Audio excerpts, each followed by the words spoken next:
Hey board gamers, BJ from Krewe de Gumbo here. It's live, but what I'm really doing is testing out a new setup. We just got a new computer setup and I'm slowly rebuilding some of the scenes for our Twitch channel, so I'm checking that out. But I thought, since I've gotten most of my hurricane prep done, we're still waiting on the next update, and I want to test out the new system, I thought I'd show you some of the games that we've just got in this week, and that if the hurricane comes out okay, we're going to try to play. In fact, maybe you could leave a comment, let us know which of these games you'd be interested in watching us play on Tuesday on our Twitch Tuesday channel. Now, is Tuesday going to happen? We're not sure. It just depends on what Hurricane Ida does. We're watching it pretty closely right now. It's drifting slowly east, meaning we're going to get some tropical storm winds here, but you never know. The prediction, the cone of uncertainty, we're certainly in that, so we'll keep an eye out on that. So, hey, what's up, Ronald? I just saw you checking in. Yeah, Ronald, I'm just testing out a new camera setup, but I also thought I'd check out some of the games that I've gotten in this week and see which ones would you be interested in watching us play on the stream. The first one that we got this week is Nidavellir. That is from Arcane Wonders. I don't remember who originally. Grr Games is the original publisher. It's from Serge Leger, and there's a couple of games that he's been involved in. He was involved in the Merlin's Company expansion for Shadows over Camelot. Yeah. Oh, I didn't realize it's on BGA, Ronald. Well, you guys should know, of course, what I heard board games. Y'all know BGA even better than I do, although I've got hundreds of games played. I have not played Nidavellir on BGA. I'm going to have to check that out. We liked it. We actually played it last night till about 1 in the morning. We liked it so much. I'm wondering about replayability. So Wes from Baton Rouge says the expansion is absolutely critical. So let me know. Yeah, you are a BGA fiend, Ronald. That's right. So I'm curious, Ronald, have you played the expansion? Is the expansion available on BGA? Because I'm not sure. Also, by the way, if you are a Lost Ruins of Arnak fan and you like the BGA implementation, it's now on Yucata.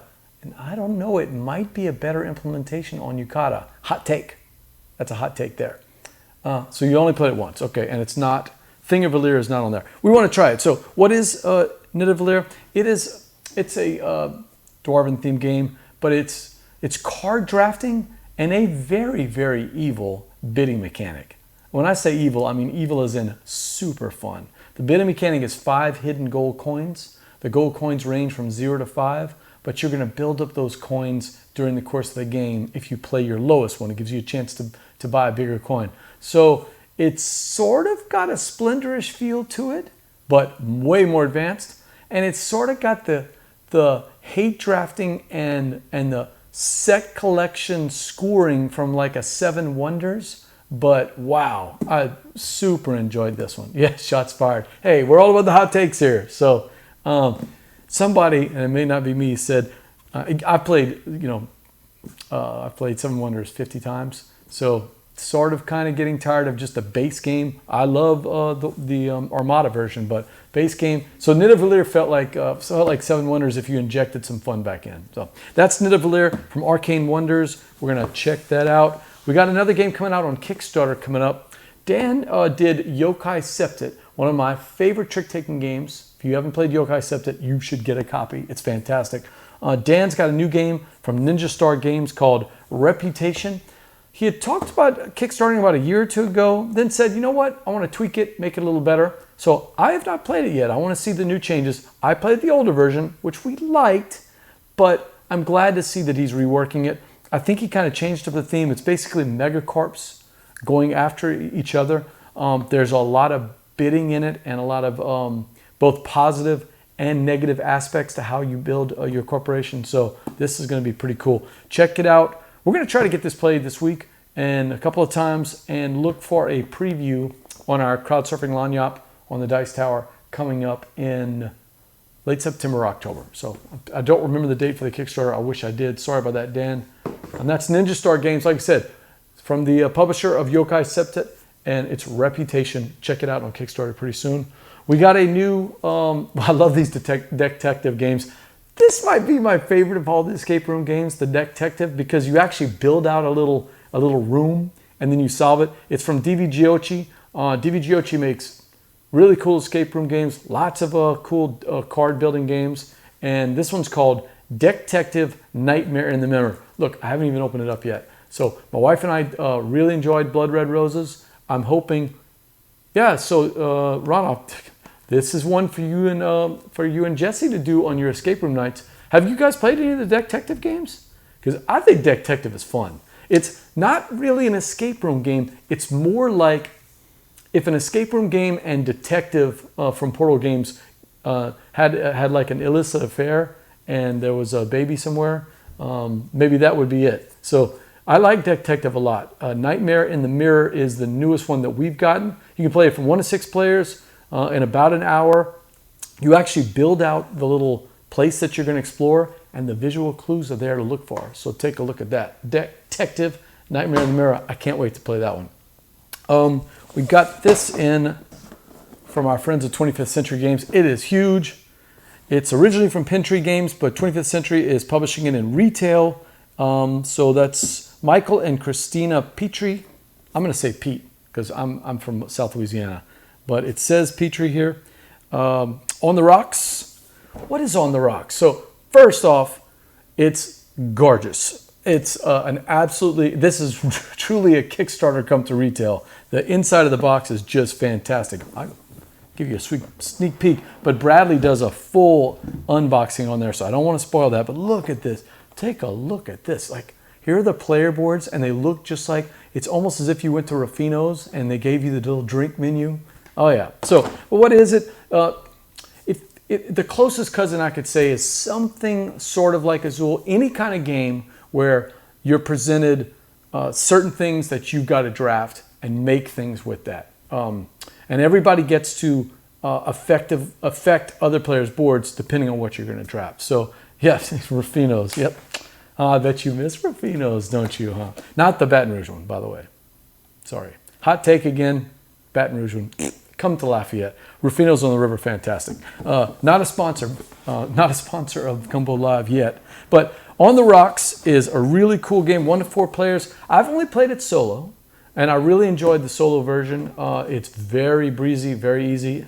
I didn't actually finish all 3 ages. You're trying to build 3 sets of 4 drink orders, and once you get the drink orders complete, you get to move on to the next one, and you score points depending on the types of drinks. They have old fashions in there. They've got mojitos, all kind of different drinks in there. And you're trying to collect marbles that match up to those drinks. So the mechanics are going to be pretty familiar, but I like the interplay between you and the AI. I'm assuming it sort of simulates how it's going to be with the other players. So looking forward to getting this one played. I think this one, if we have a stream Tuesday night, I think this one's going to get played. So, by the way, if Jesse doesn't have a stream, Ronald, are you running the stream this week for Jesse and Melissa? Because that's going to be tough with Hurricane Ida. It might be the Ronald and Travis show this week. So, because Joe and everybody else is not going to be available.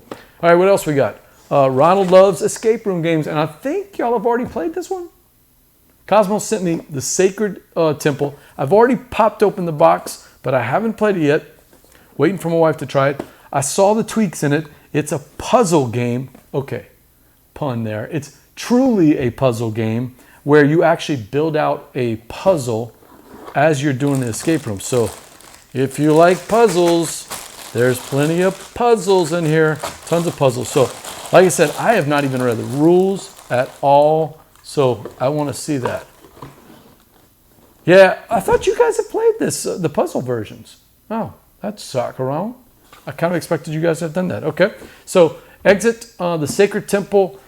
This is, I think, the first in their puzzle series, but it's been very popular. So from what I'm hearing, there's going to be more to come out. 2 to 3 hours because there are 4 puzzles included in the box. So, but I've been told by my friends that you can just take one at a time. So you don't have to play all 4 of them all at one time. It says it's kind of in the middle in terms of expertise. So I've got a little play group that loves escape room type games. We've played Exit, we've played Unlock, we've played not Detective, the DVGOchi, I forget the name of it. They make a series of, Crew versus Crew. So we really enjoyed that one. I'm looking forward to Exit the game, Sacred Temple. I really like it because all of them are puzzle fans. My wife, Peter, and Jean are all big puzzle fans. So this gives them a chance to do that. Yeah, hard to do from afar. You say that, but we played 2 escape room games online. So, I mean, it can be done. I will tell you, you got to add time, though. When we did Escape from Alcatraz, the box said it was an hour. It took us about 2.5 hours. But it was a blast. I had a camera on the cards. We had everybody on Zoom. And people would, if they needed to see a card, they would take notes. I would just flash the card back up to them. And it was a fun time. We played with 4 or 5 people. For the most part, I was just the person that handled the cards. I think I solved 1 puzzle the entire night. We relied on Kevin and a couple other people in there. But that was a lot of fun. And the last one, this is an older game, but they sent us a copy. They sent us 2 copies because there's a new game coming out from this company that they want us to review. But they sent us 2 games. It's from Dragon Dawn Productions. And this one is called Darwinning. Darwinning. So Darwinning. The first one I played is called Dwarf. You can see our blog post on it on the latest Rudat. I liked the theme and I liked some of the mechanics. The first couple of plays were a little rough because of the rule book. I want to play it again with Bradley and Carlos. I think now that I have the rules down, there's a lot of questions that were answered on the forums. So, hey, publishers, don't get cute with the rule book. Don't put all the graphics, like they have all this background clutter that you can't really read the rules. And make sure you get somebody to get an independent editor for these rule books. I never understand this. It's not that hard to make a good rule book. I say that because Queen does it all the time. Queen's rule books are fantastic. So, Darwinning, though. Darwinning looks kind of cool. It's an evolutionary game, competitive card game about evolution for 2 to 6 players. One of the things I like about this company with Dragon Dawn is that their games are not like, some of their games play bigger crowds. So 2 to 6 is fun. The dwarf game is strange. It's 1 to 3 only, unless you get 2 copies, and the 2 copies are this size. So if you got 2 copies, you could play up to 6 people. So I like the fact sometimes we're always looking for those 6-player games that we don't have. It's kind of tough. We tend to devolve into Cash and Guns or Deception or Robo Rally or one of those other games, or Asking for Troubles. Great game for 6 or 7 players. All right, so that's what we're looking at. Are any of these games interesting for us to stream this week? Assuming we have a chance to stream, which game are you interested in? So we got On the Rocks. I know we're doing these 2. These will definitely be streamed, but I definitely want to stream more of these. So, hey, say some prayers for us out here in South Louisiana. We've got a big Hurricane Ida coming. We're all in the zone of uncertainty. Thinking about our friends from I Heart Board Games in Baton Rouge. Thinking about all our buddies in New Orleans. Some of them are already evacuated. So let's just hope this week comes out safe. Hopefully that hurricane kind of dies down as it turns toward the east. If we can, we'll see Tuesday night for the stream. Our Twitch Tuesdays. Let's see. Ronald says you got to do either Nidavellir or the Rocks game. We're gonna do both.